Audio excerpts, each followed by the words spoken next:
நாட்டின் பொருளாதாரத்தில் எந்தவித சமரசமும் செய்து கொள்ள முடியாது என்பதால் கொரோனா தொற்றை கட்டுப்படுத்த நாடு தழுவிய ஊரடங்கு அவசியமில்லை என்று பிரதமர் மோடி கூறியுள்ளார். நாடு முழுவதும் கொரோனா இரண்டாவது அலை அதிகரித்து வரும் நிலையில் அனைத்து மாநில முதலமைச்சர்கள் மற்றும் அதிகாரிகளுடன் காணொலி வாயிலாக பிரதமர் மோடி ஆலோசனை மேற்கொண்டார். அப்போது பேசிய அவர், சில மாநிலங்களில் நோய் தடுப்பு பணிகள் மந்தமாக நடைபெறுவதாக அதிருப்தி தெரிவித்தார்.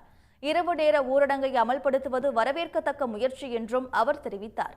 அதே சமயம் நாட்டின் பொருளாதாரத்தில் சமரசம் செய்து கொள்ள முடியாது என்பதால் நாடு தழுவிய அளவில் ஊரடங்கு அவசியமில்லை என்று பிரதமர் மோடி குறிப்பிட்டார். கொரோனா பரிசோதனைகளை மாநில அரசுகள் அதிகரிப்பதோடு தடுப்பூசி குறித்தும் மக்களிடம் விழிப்புணர்வு ஏற்படுத்த வேண்டும் என்று அவர் கேட்டுக் கொண்டார்.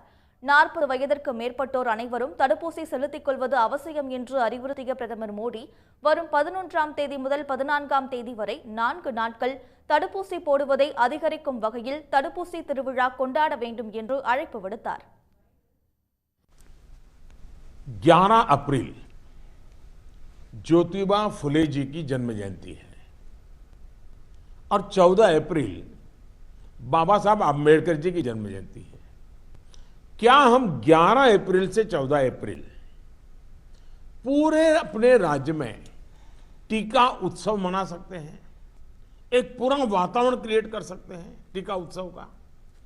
एक विशेष अभियान चलाकर हम ज्यादा से ज्यादा एलिजिबल लोगों को वैक्सीनेट करें, जीरो वेस्टेज तय करें हम।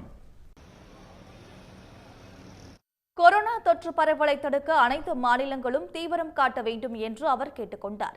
பிரதமர் மோடி உடனான இந்த ஆலோசனைக் கூட்டத்தில் தமிழகம் சார்பில் தலைமை செயலாளர் ராஜீவ் ரஞ்சன், சுகாதாரத்துறை செயலர் ராதாகிருஷ்ணன் ஆகியோர் பங்கேற்றனர். உடனுக்குடன் செய்திகளை தெரிந்து கொள்ள சன் நியூஸ் பெல் ஐகானை கிளிக் பண்ணுங்க.